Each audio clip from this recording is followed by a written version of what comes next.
Good morning. Just in case you missed it, this is outdoor, right outside. Oops.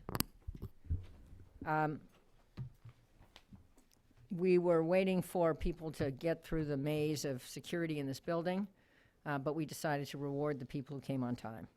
I'm Jane Harmon, the president and CEO of the Wilson Center, a recovering politician, and someone very interested in the subject of today's conversation. We're here to talk about nuclear terrorism and how to stop it. I thought we ought to have a conversation in this town, a serious, factual conversation, not a post-factual conversation on a tough subject, and then work on a solution. So that's a contribution the Wilson Center's trying to make here. This book, Deterring Nuclear Terrorism, is the latest volume from the Center's own Rob Litvak, our Vice President for Scholars, and it follows a monograph on the Iran deal and his last book, Outlier States, about how to deal with nuclear states like Iran and North Korea. Rob, sitting immediately to my left, is a rock star in the field of international security. Doesn't he look like a rock star? Who used to direct nonproliferation on the NSC staff during the first Clinton administration.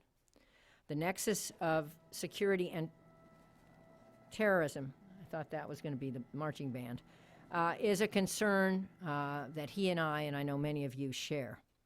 In ISIL's own words, today's terrorists want to, quote, pull off something truly epic. Their propaganda machine, Dabiq, even mentions the possibility of paying Pakistan, the worst offender, or certainly among the worst offenders when it comes to nuclear security, to transfer a weapon or components of a weapon. And Pakistan's reliance on surface transportation to move its warheads means that they're vulnerable to theft, too. So today we'll hear about at least 3 ways terrorists could pull off something truly epic: transfer, leakage, or indigenous production.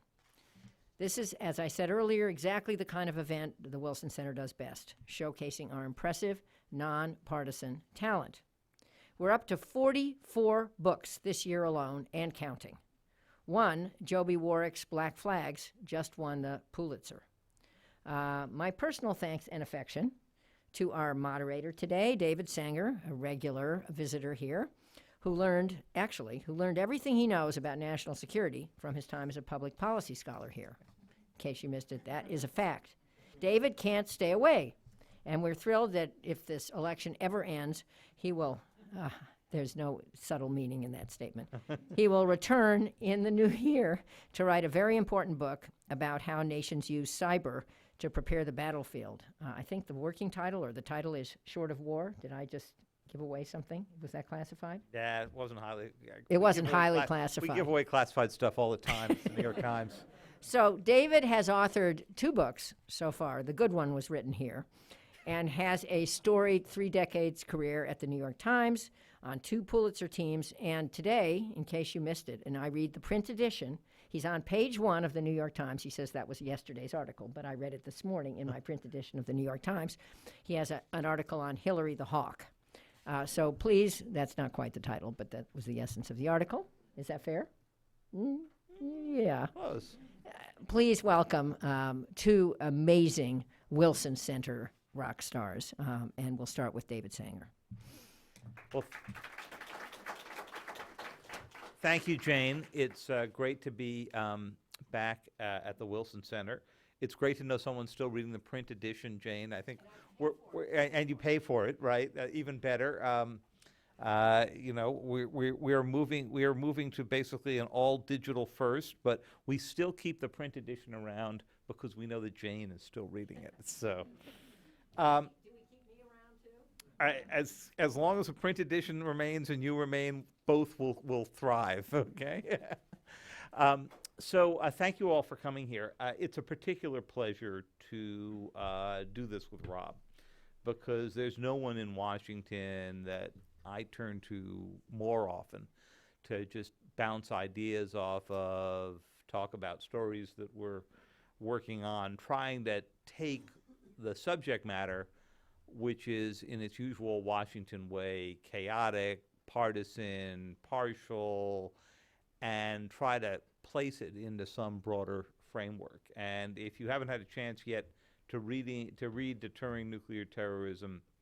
It's a huge contribution to that effort because it really does separate out the different categories of effort and give some assessment about where those different approaches are likely to be successful and where those approaches are likely not to be successful.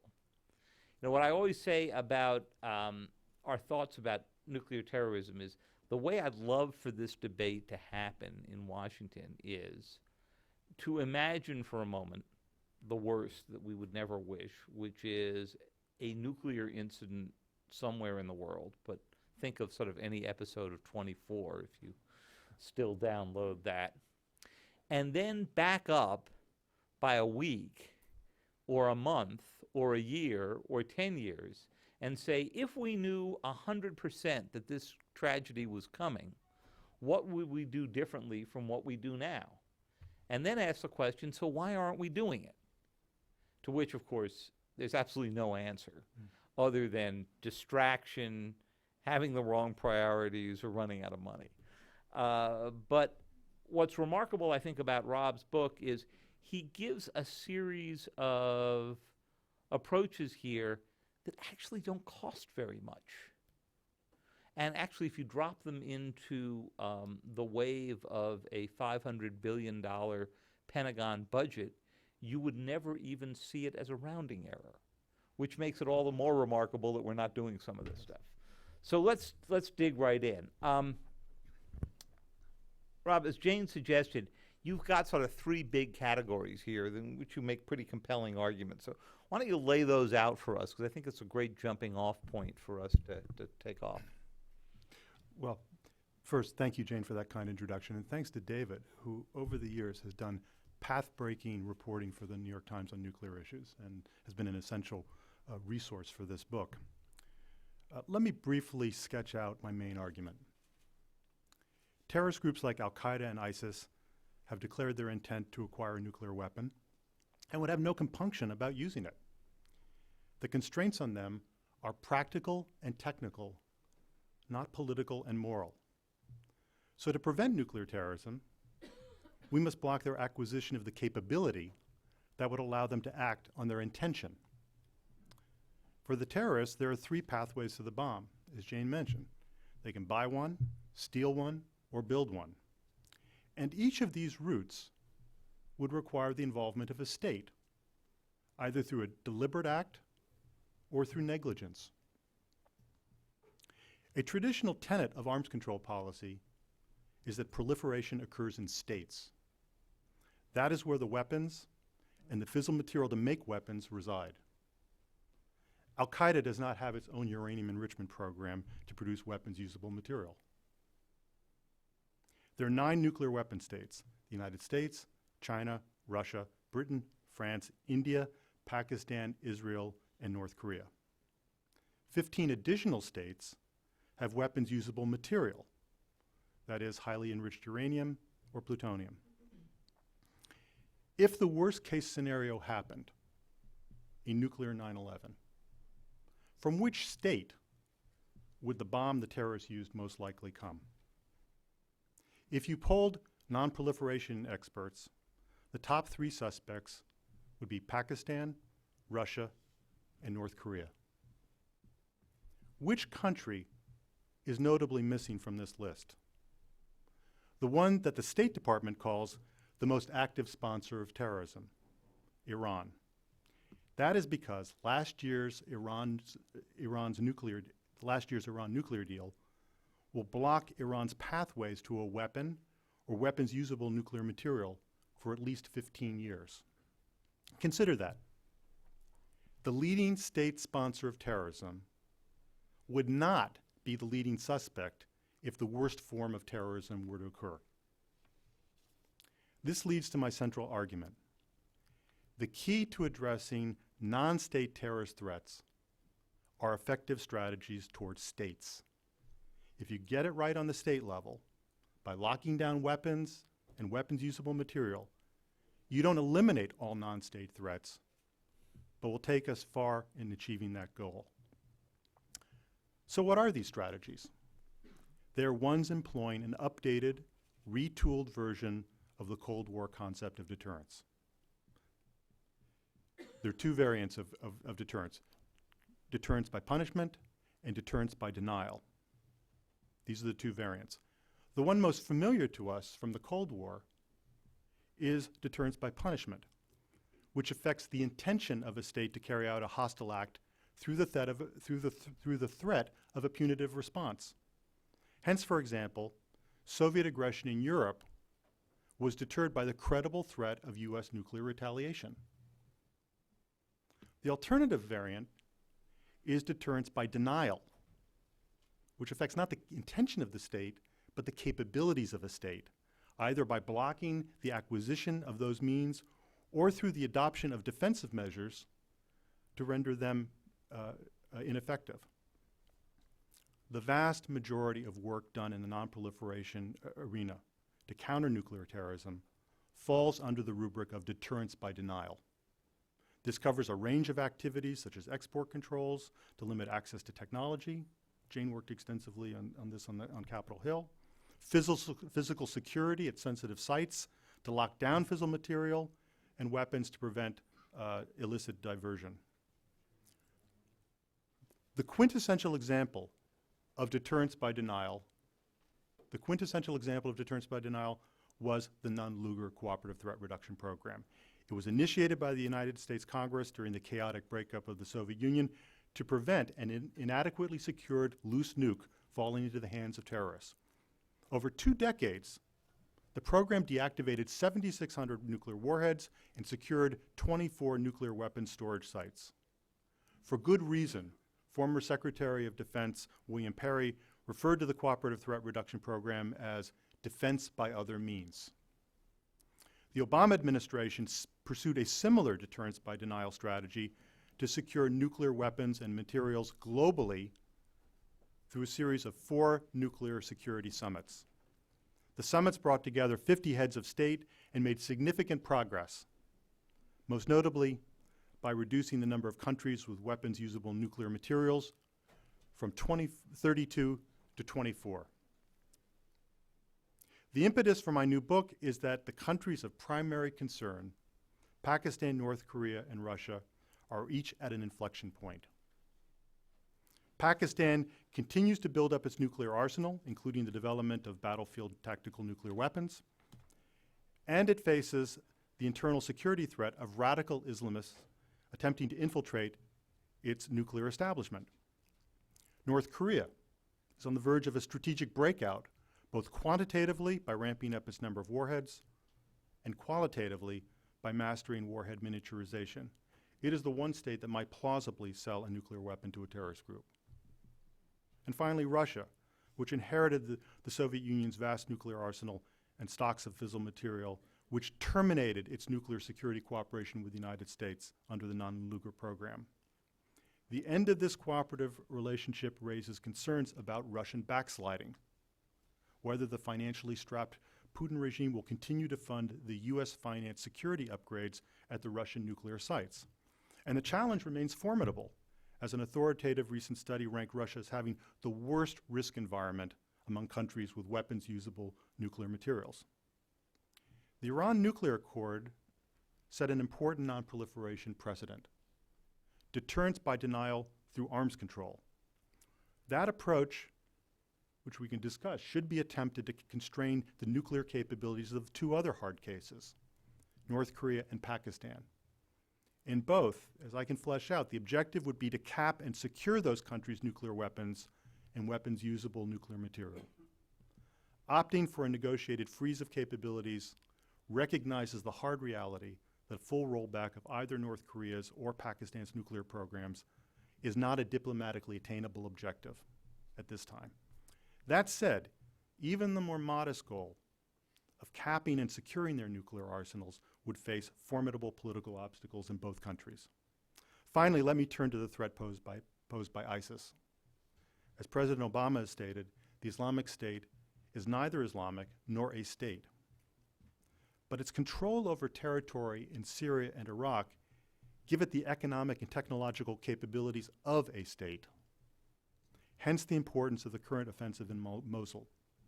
Denying ISIS the capabilities of a state would not eliminate its threat of WMD terrorism, but would substantially reduce it.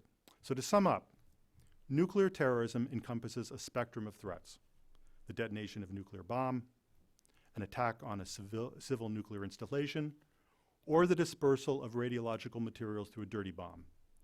Each differs in probability and consequence. But the strategies of deterrence adopted to counter these varied threats share a fundamental characteristic. Their focus is on state actors, the ones who, through their intent or lackness, would be the source of the weapons, nuclear technology, and radioactive materials that terrorists would use to perpetrate attacks. This underscores the central argument of my book, which I've just briefly summarized and which we can now turn to discuss. Effective strategies of deterrence on the state level remain the prerequisite for countering the non-state threat of nuclear terrorism.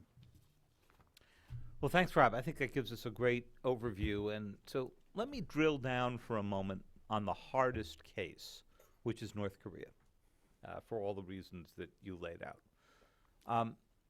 I think it's fair to say that while the United States and its allies went through the success of limiting Iran's capabilities, and of course they haven't gotten to a weapons position yet, North Korea has been a proliferation failure of huge proportions. Mm-hmm. That in the past year, we've seen a significant acceleration in their nuclear testing. We've seen a major acceleration in their missile testing.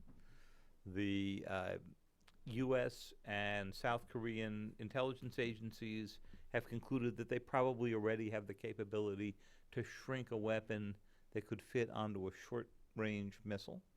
We don't know yet whether they could shrink it enough and design it to be survivable enough for something that could reach an intermediate range or could reach the United States. But if they haven't, we're just talking time here. So let's pick apart for a moment what has worked there and what has failed, because it's a place where there's been the suggestion of deterrence by punishment and an attempt at deterrence by denial. The punishment part we heard again from Ash Carter 2 days ago when the South Korean defense minister was here, and he laid out again the usual threat of what would happen if North Korea ever used a nuclear weapon. Why has denial failed? Let me unpack the North Korean case as best I can.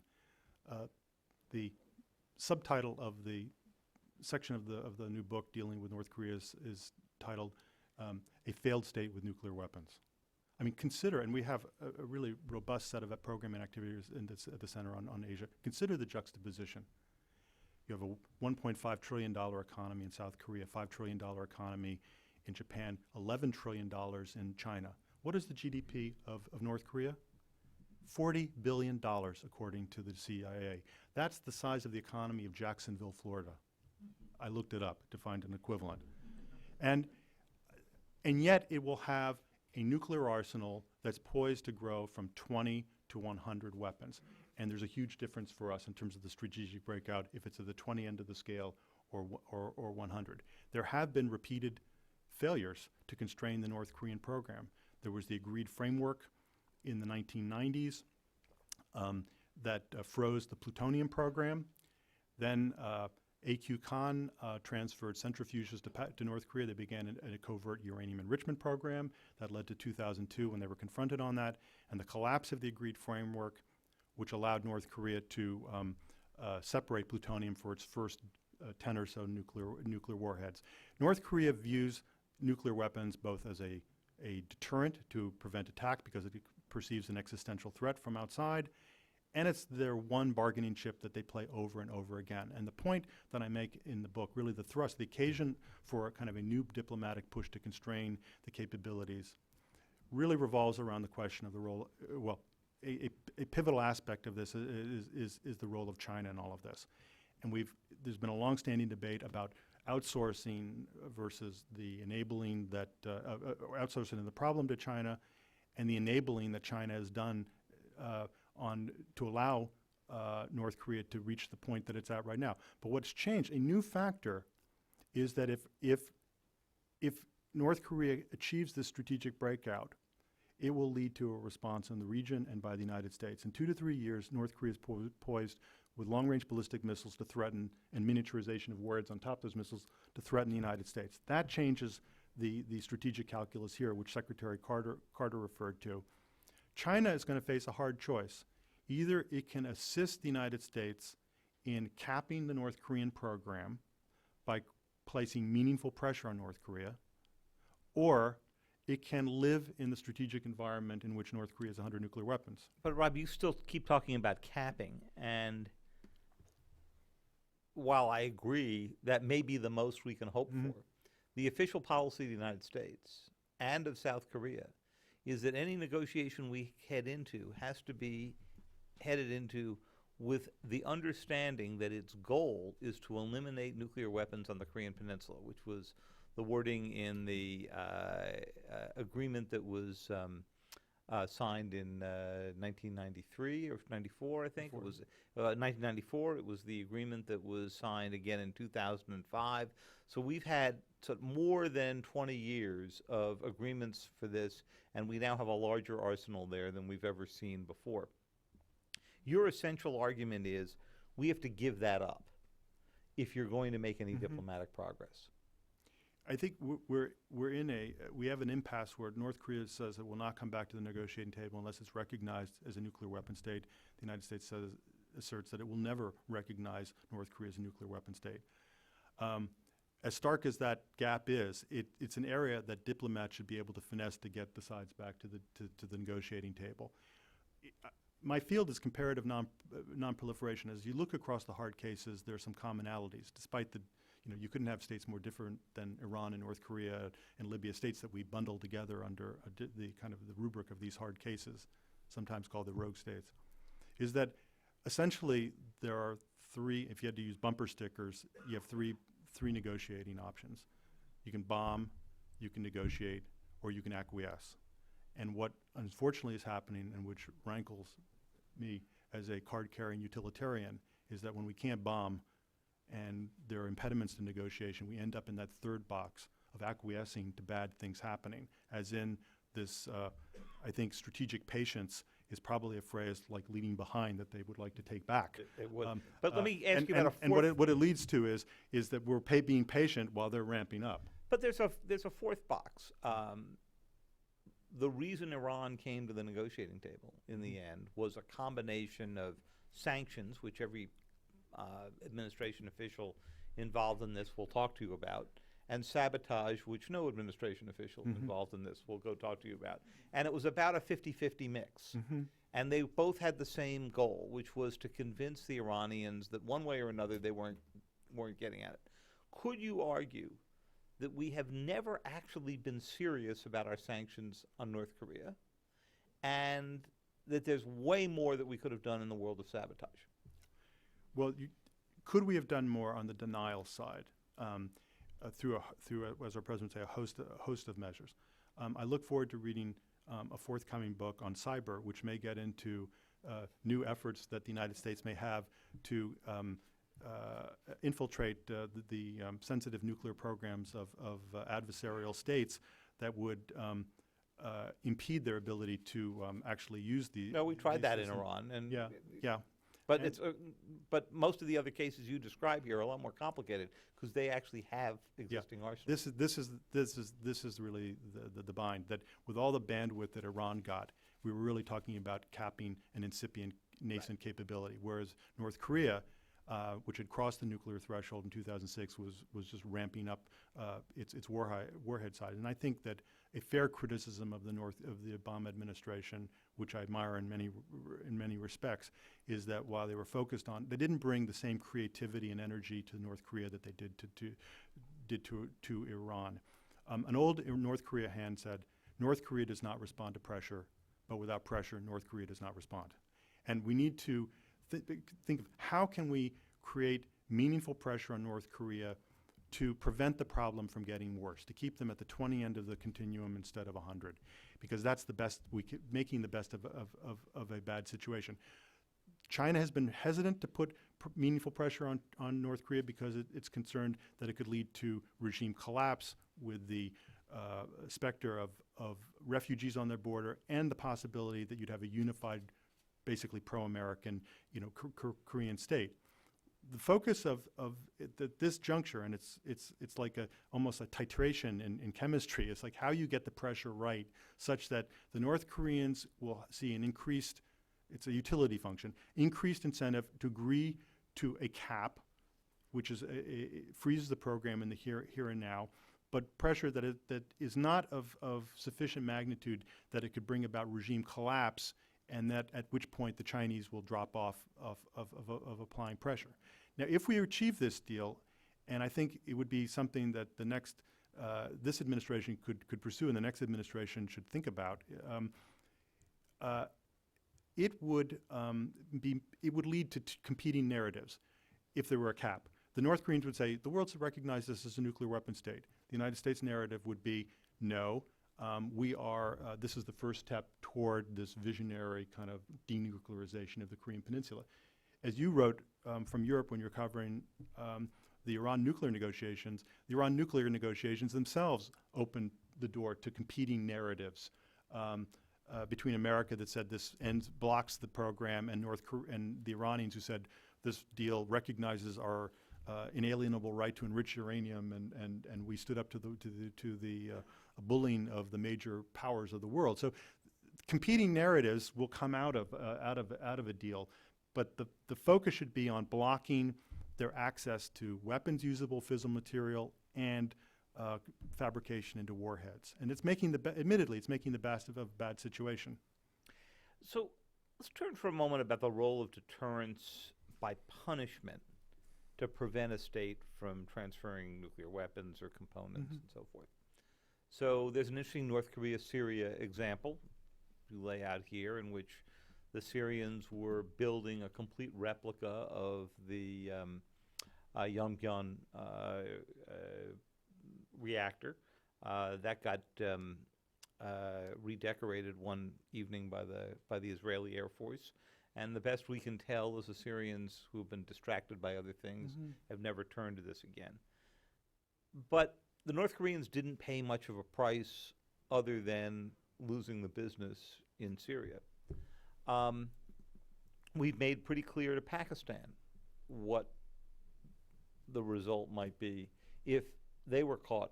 But your concern is more theft of material than anything else. That seems to have worked so far, that threat of punishment. We have not seen a big sale. As you say, until it happens, and then we backtrack. Yeah. Years later, why did it? Or, months or years later, why did it happen?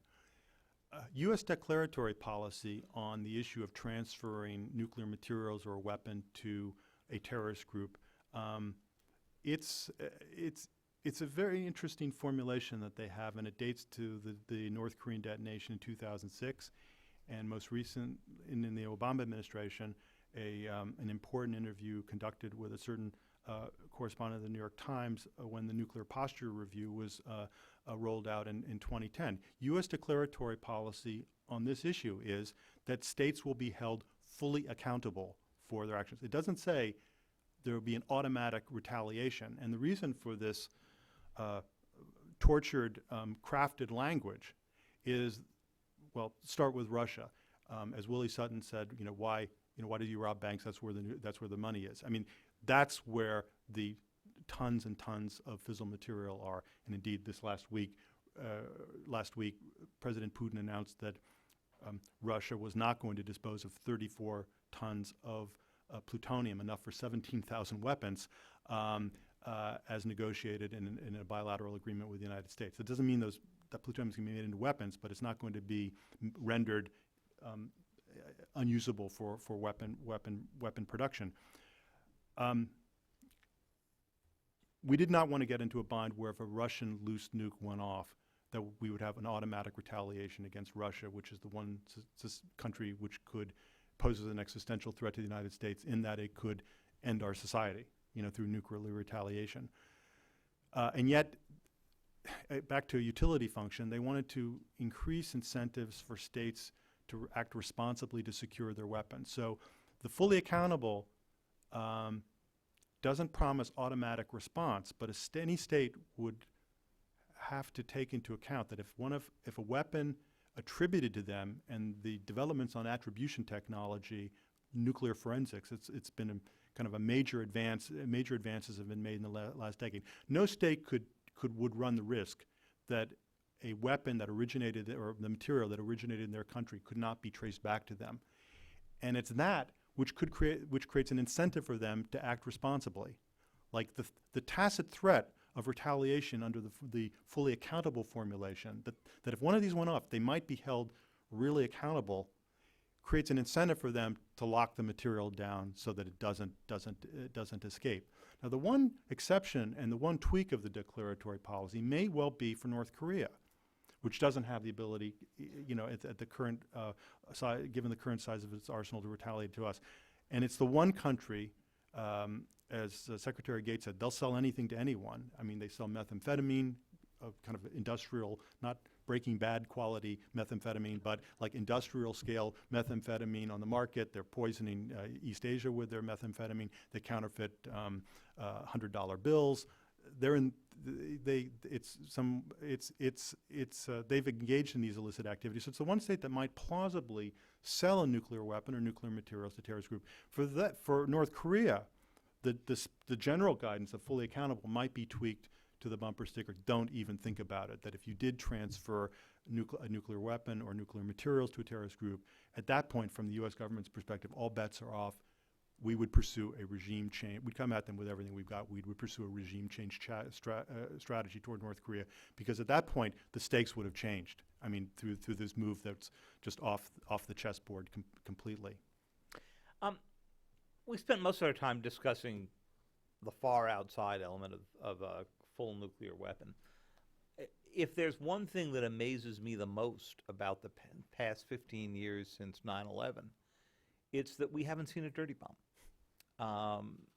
Not hard to do, doesn't require breaking into major nuclear facilities. You could do it with hospital waste. And there's been a pretty good effort to lock down these kind of materials.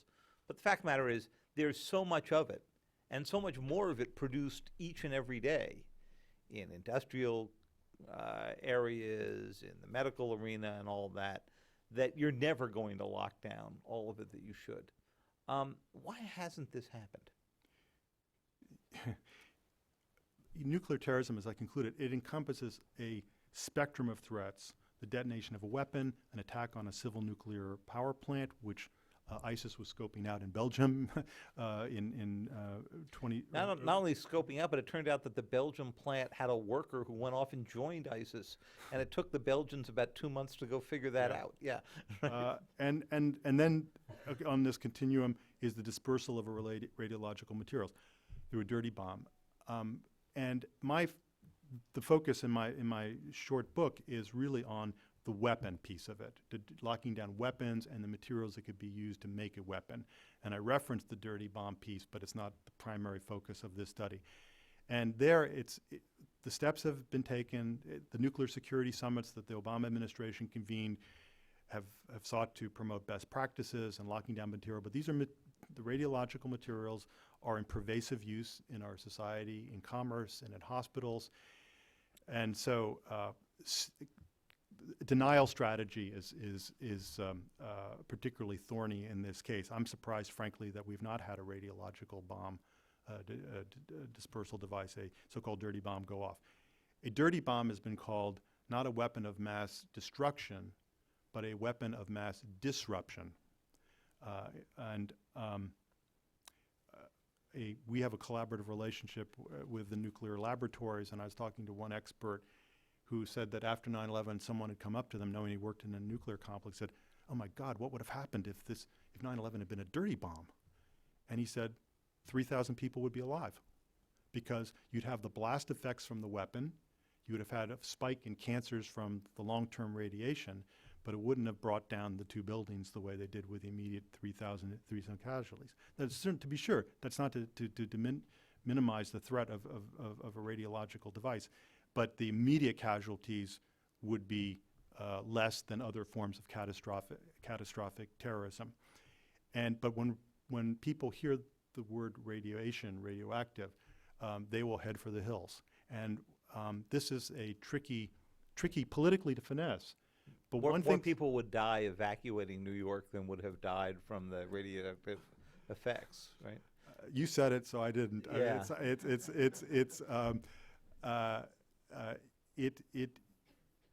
This is a politically thorny issue. Is like how do our leaders, the policymakers, inform the public on sort of the distinction between a dirty bomb and a nuclear weapon, so that it's put into proper perspective. I mean, the Obama administration actually considered in its first few years trying an education plan along. They developed it, they designed it, they looked at it, and they said, this will scare people so much we're not even going to go down there. Yeah, it's definitely, to use the technical sociological kind of terminology, it would freak people out. Yeah. And yet it's when they had the last nuclear security summit, it was, and they did a Simulation. You probably know more. You've covered this, David. But I read that they actually ran kind of a simulation with the leaders in place on the dirty bomb scenario. Do you have some details on that? Or Well, I mean, they ran a simulation that ran for about an hour, and it was a dirty bomb in a major city. And we kept asking the question, this is great. You guys have done the video. You've sort of explained the problem. Why don't you go make this public? Because showing it to the 20 or 30 or 40 world leaders around there is terrific, but they're not the ones who need to see it because they're going to be sitting down in a bunker. And the answer we got was, it's a great idea, but it would freak people out. Yeah. So, well, let's go out to some of your questions, and we've got about a little more than 20 minutes to go grill Rob up on the various elements of the book. So we'll start right down here. Hala. And then Bob Hathaway. Okay, and then Bob, will go to you next. There's a microphone, I think. There's a mic. Is there a mic on the side there? Oh, it's coming to you. Go ahead, Art. Hala, just speak up. I think I can speak louder. Okay. You can maybe repeat my question.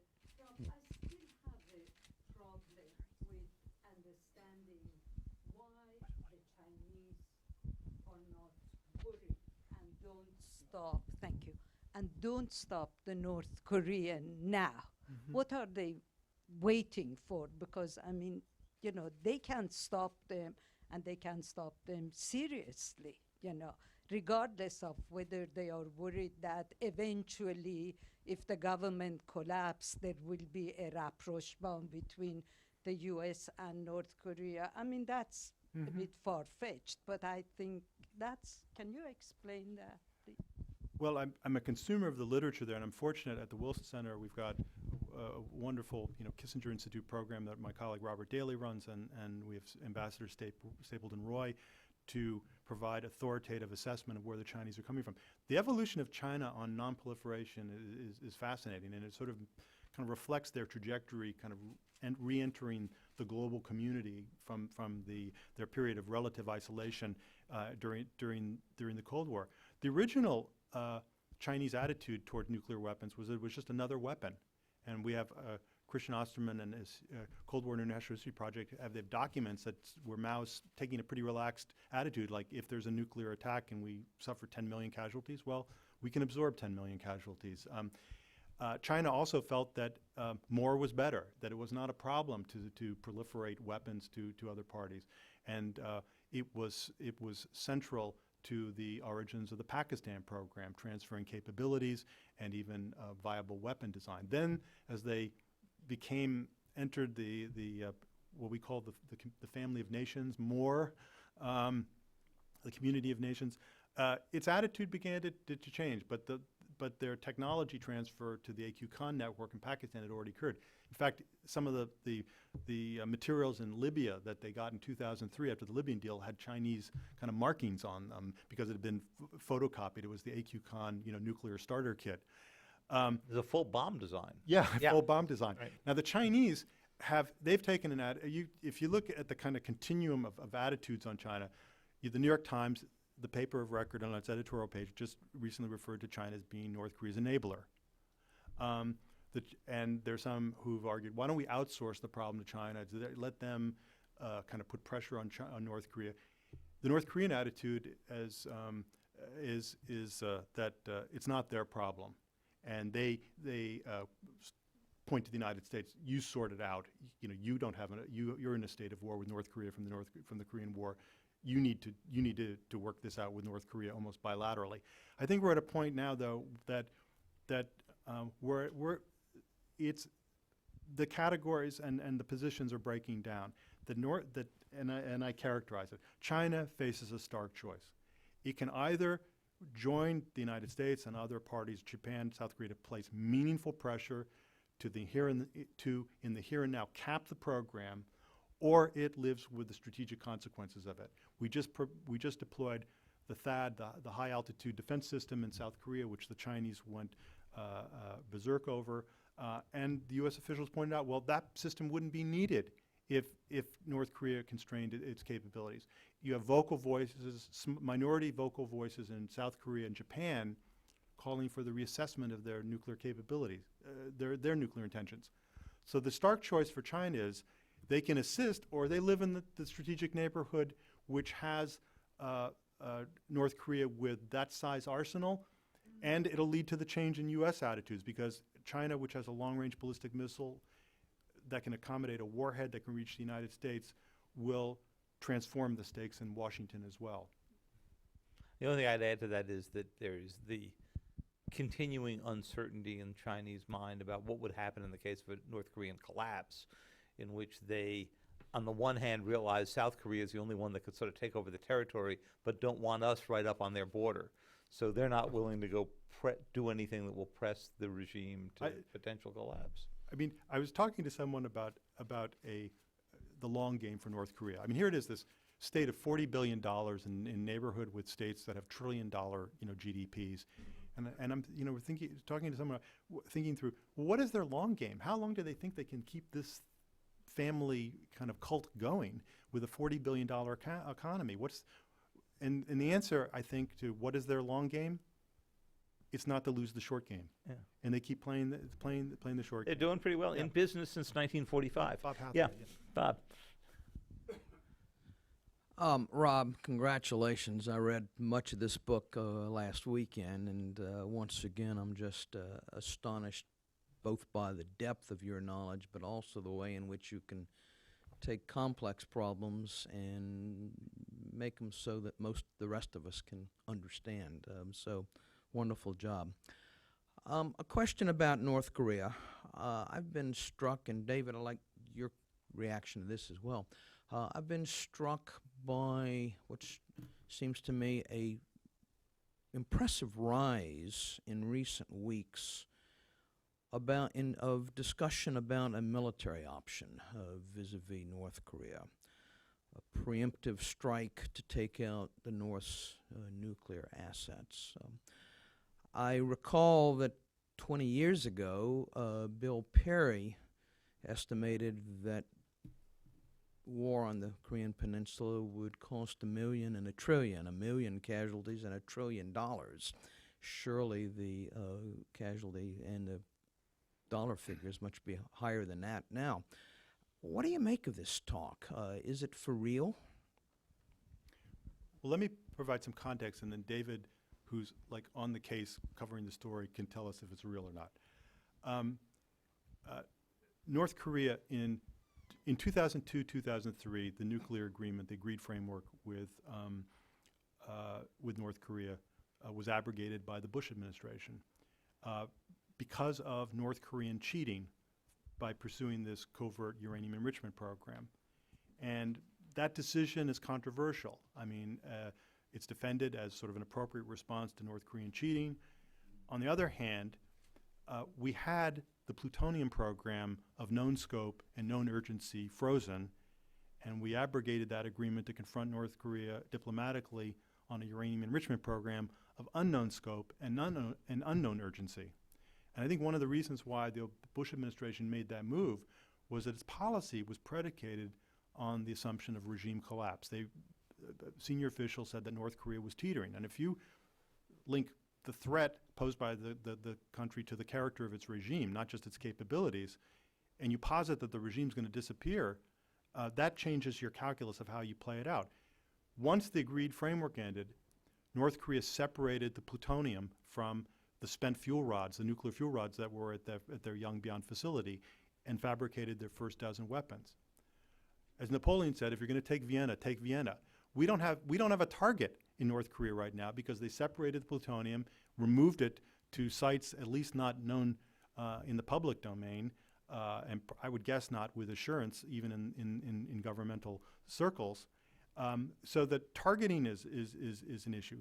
Just a last point. In our strategic debate, and it needs to be unpacked because the concepts lead to different policy prescriptions. The term preemption entered the U.S. foreign policy big time after 9/11, that we were going to take preemptive action. In international law, UN Charter, states are not obliged to absorb an attack. If a hostile state is teeing up an attack against the state, preemptive action to address that threat is permissible under international law. What was done in Iraq, which was often called a preemptive war, it was actually a preventive war, because wherever one comes down on the threat posed by Saddam Hussein, it wasn't an imminent threat. Now, and this I'll hyperlink now to David and his reporting. I think what people are talking about given the constraints that you mentioned, Bob, the million casualties, the $1 trillion cost, and the fact that no president could undertake those actions without taking into account the very real possibility of it escalating into a general war on the Korean Peninsula.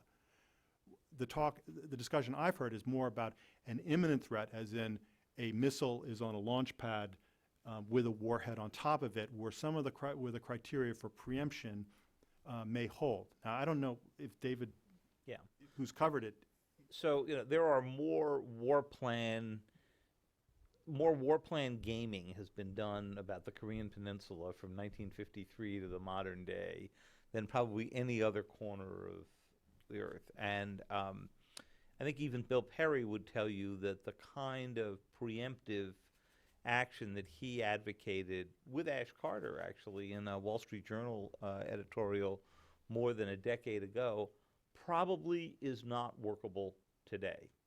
And the reason is exactly the one that Rob gave, that we lost our moment in the winter of 2002 into the early months of 2003, when the North Koreans took their fuel out of a fuel pond and began to turn it into those weapons. And we lost track of where much of that was. Now, you may remember that winter we were getting ready for a war in another place that turned out didn't have any nuclear weapons. And the stories we were writing that winter about North Korea, we got a lot of pushback from very senior levels of the Bush administration that we were focused on the wrong threat. Mm-hmm. So today, the difficulty is that while there's no doubt that one would win that war in the first 4 or 5 days or a week, you'd probably lose Seoul in the first 24 hours just because of conventional weapons that the North has, and which we still can't figure out completely how to silence. And that's the part nobody can get their head around. And so, yes, we've heard a lot more about preemption in recent times. I don't have any sense that it's terribly serious. Let's see, right here. There's a microphone coming across to you, sir. Thank you for coming, Robert. My question is, can the United Nations do something to put the pressure on North Korea? Not that North Korea is going to listen to them, but I just wonder what the United Nations can do. Thank you. Or maybe I could amend that to say, what could the United Nations do that it hasn't already tried? Yeah. I mean, I think the Iran precedent was pressure and engagement, the combination, and the pressure component on North Korea is multilateral through UN sanctions, but also through measures adopted by Japan, South Korea, the United States. I think one tool that I would watch potential that might be employed would be financial sanctions. I think there's a sense that what really was biting in Iran were the financial sanctions.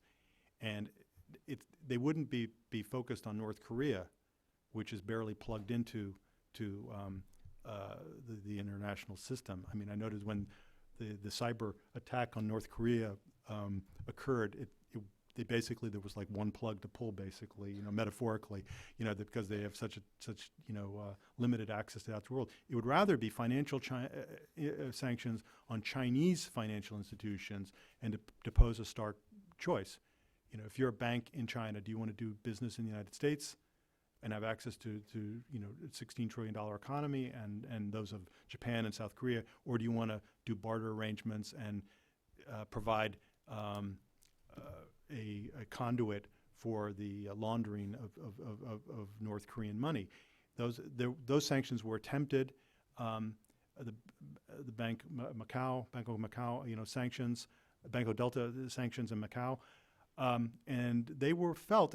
The pressure was relieved in return for North Korea coming back to the negotiating table, so they pocketed that.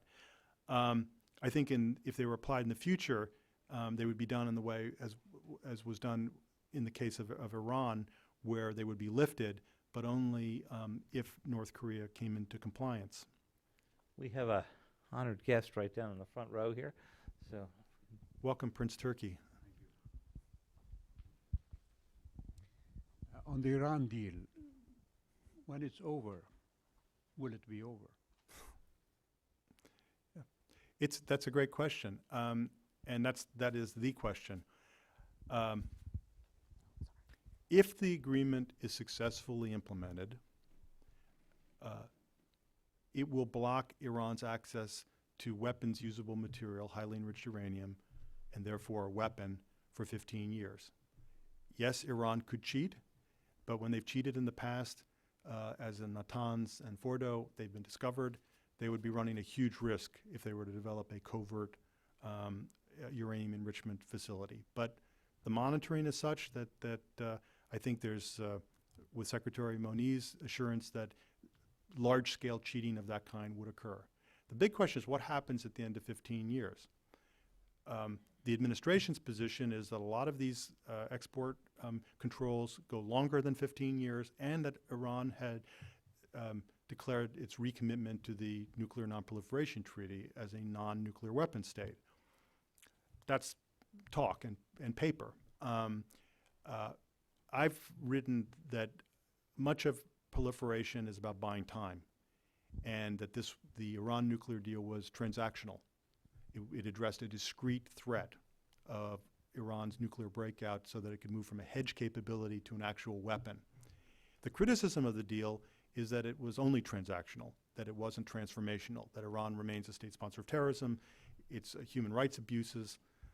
My colleague Khaled Esfandiari was the victim of the human rights abuses, and our colleague, former fellow Siamak Namazi, is in prison now because of the human rights abuses. But the deal it would have been a bridge too far to try to get the nuclear deal to change all these other areas of Iranian conduct. There would not have been a deal. So it was defended it's been defended in transactional terms. It's even been defended in transactional terms in Iran, where they've pointed to, hey, this deal is going to get sanctions lifted for us. It's transaction, but the Iranian regime has said it's not going to change the character of the regime. It's just limited to the nuclear area, et cetera. But both Obama and Iran's supreme leader are making a tacit bet about the transformational consequences of the deal. Obama's betting, and it's a bet, that in 15 years Iran may be in a different place. And the supreme leader is betting that the deep state in Iran can crack down and prevent any transformational consequences. But the 15 years of assurance on these constraints on the Iranian nuclear program, as they say in Brooklyn, is not nothing. And then that led to the, I'm afraid you were speaking in the other room just as I was beginning, but I made the point that if we did a list of who were to be the suspects if there were to be a nuclear terrorist attack, the top suspects would be Russia, Pakistan, and North Korea. And missing from that list is Iran, because the Joint Comprehensive Plan of Action means that they're blocked from having the material to make a weapon for the next 15 years, if successfully implemented. The only thing I would add to that, Prince Ricky, is that in those last 5 years, I mean, from year 8, they can begin to do more enrichment technology, but they can't actually enrich the material. And I think the real interesting next test is going to be how the neighbors, including your country, react from, say, year 8 to year 15. If there's a Saudi effort or a GCC effort to try to match everything that the Iranians are likely to be able to do, I think that's going to create the sort of precondition for an arms race that will probably force the entire region into another discussion. This is one of the big open questions in non-proliferation studies, and would be the good topic of a Wilson Center research project on nuclear hedging, and whether we're on the verge, because Iran's not going to be a nuclear weapon state in the near future, but whether other countries, perhaps even the one where you come from, Prince Turkey, will seek to create its own hedge to match the Iranian hedge, and then we could end kind of a sort of competitive hedging in the region. Let's see. I think we have time for just one more or so right here in the front. We'll try to get 2. If we can do short questions and short answers, we'll get 2 in. Hi, Jan. Hi, Rob. What are the biggest security weaknesses for potential theft, and what can we do to plug those? On cue. I would just highlight the issue with Russia right now, because that's where, next to the United States, the largest stocks, the inventories of weapons and fissile material are, and an enormous progress was made during the 20 years of the Nunn-Lugar program, and a lot of that was what you're referring to, like security upgrades, so that people can't get unauthorized access to facilities. I think the Belgian facility is going to tweak its vetting of employees after kind of what happened earlier this year. And the issue with Russia now is whether if they'll be backsliding. Whoa. That's my Cecil B. DeVille voice of God voice. For those of you who remember the Ten Commandments. Anyway, it's... We'll do one more right here. Yeah. Thanks. I'm Diane Perlman, George Mason School for Conflict Analysis and Resolution.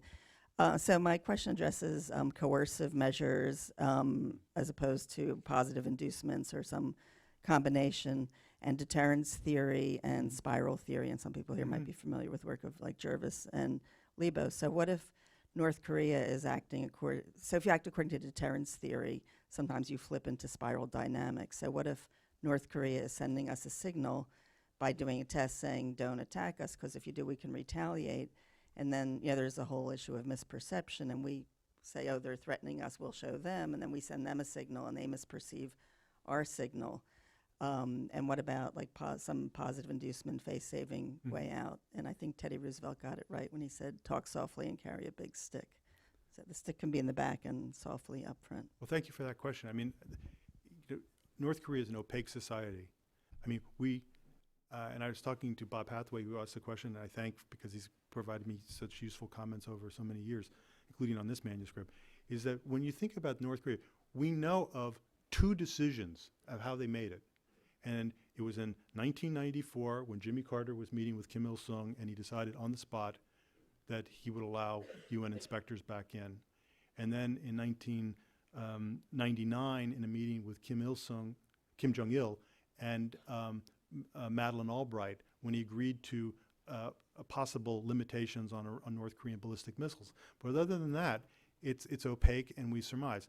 I think one of the, and if I can do a kind of station identification here, one of the focus of Wilson Center activities, because so much of Washington is inside looking out, is we bring the world to Washington by deep country expertise, so we get a sense of where are they coming from. I mean, I couldn't have written the book without the programming that Hala did on Iran, for example. North Korea, much tougher case. We've got documents through our Nuclear Proliferation International History Project, which give us one kind of vector into kind of what they're thinking. But you're right in pointing on the spiral, the inadvertent escalation as we celebrate, or mark rather, kind of the 100th anniversary of World War I, of inadvertent escalation through misperception. And that's why channels of dialogue are important. Getting a sense of where they're coming from is critical. Addressing their security concerns that this program in North Korea is addressed. It's not like the Iran program. Iran doesn't face an existential threat for which nuclear weapons are necessary. They don't need the Manhattan Project to get a bomb. They're not in war with Adolf Hitler. North Korea feels besieged and they need weapons as a target. What could we offer in the way of assurance, like an armistice agreement? And on that point of assurance, a inconvenient fact that I'll close on is the Libya intervention in 2011. In 2003, we did the deal with Libya, the crux of which was a tacit but clear security assurance that if Gaddafi gave up his weapons of mass destruction, the United States would fall off of regime change as an objective. Then in 2011, when Libya was coming apart, we intervened to overthrow the Gaddafi regime. Now, maybe at the Wilson Center, we could, and we have in fact, had stimulating analytical sessions on the distinction between a humanitarian and a counterproliferation intervention. But it is a distinction without a difference if you're sitting in Pyongyang or Tehran. And both alluded to that as rationales for why they should maintain their nuclear program. But your point, the question really points to a critical need in filling gaps of our understanding in Washington, and I think points to the role that country expertise at institutions like this, which aren't in the business of telling policymakers what they should do tomorrow, or that they're wallowing in seas of their own incompetence and all the kind of unhelpful op-eds that are written about in the policy community, but rather, here's how you should think about an issue. This gives us insight into where they're coming from. So thank you all for coming today. Well, Rob, this has been an enormously illuminating discussion, particularly your last answer when you think back to the fact that the Obama administration, when thinking about going into Libya during Gaddafi's fall, never discussed, as far as I could find, the effects on North Korea or any of the other countries that might take a lesson from it. Thank you for the book. Thanks for all of this. For those of you who want to get a signed copy of the book, Rob is going to stay up here and sign, and thank you all for coming. Thank you.